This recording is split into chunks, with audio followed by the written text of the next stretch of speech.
What is gravity? You have no idea. Okay, next question. Wow. No, here's the difference. We can describe gravity. We can say what it does to other things. We can measure it, predict with it. But when you start asking, like, what it is, I don't know. I don't know. We don't know. We don't know. Don't know. No. Of course, in a free society, you can and should think whatever you want. And if you want to think the world is flat, go right ahead. But if you think the world is flat and you have influence over others, as would successful rappers or even presidential candidates,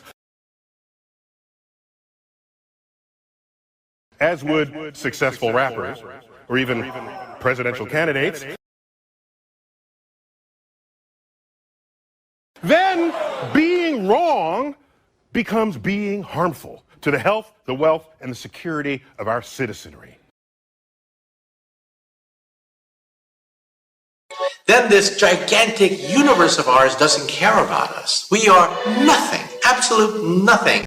There, in the distance, negligible the earth, habitable out of nowhere, only a small speck, just like each of you, a part of evolution, at existence by chance.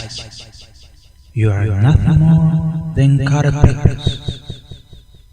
You live and die, meaningless and worthless. Very tiny. Nothing. That little spot is your home. Your miserable and insignificant home.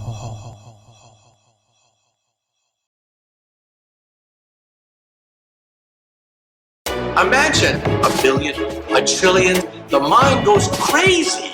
Billions. A million years ago, 80 million years, 65 million, tens of millions of years, Saturn 1.5 billion, Uranus 3 billion, and Neptune 4.5 billion kilometers. thousands and millions and billions of years. It took nature hundreds of millions of years to evolve a bacterium and billions of years to make a grasshopper. 4 billion years ago, 4 billion years, tens of millions, 150 million, over 65 million years. Years ago, 25 million, 5 million years, billion years ago. Science! Miracle. Gravity. It just makes no fucking sense.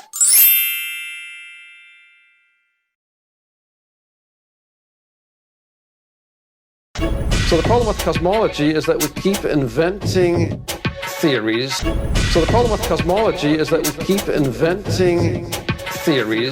They impose on the science, on their observations, they impose their worldview, which is really their religious belief system.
Do you ever wonder as to what exactly is the shape of the planet Earth? Long ago, people thought that it was flat like a coin. But later on, when pictures were taken from space, then we got to know that the Earth is actually spherical. My wife and I were having a baby in the next few days, and it got me thinking, how early do we indoctrinate our children into the whole heliocentric model? I mean, from an early age, even as babies, in the crib, looking up at the solar system. Some of the earliest thoughts, some of the earliest memories. It's interesting. If you actually think about how early children, babies, see our world, we teach them this big round ball and say, this is where we are. Into kindergarten, into grade 1, into grade 2, through classrooms. The globe is on every desk. As you see pictures everywhere in movies, it's kind of a staple. It's something that is to be expected. And it's nothing but lies.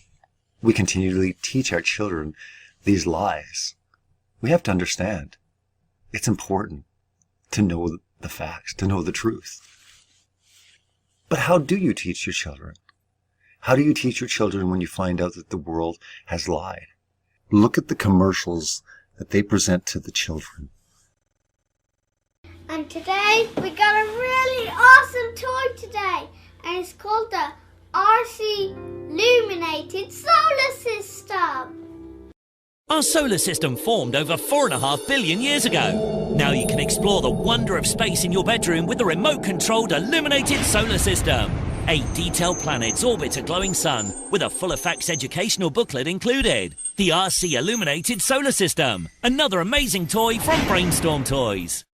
We've got children's programs that teach this.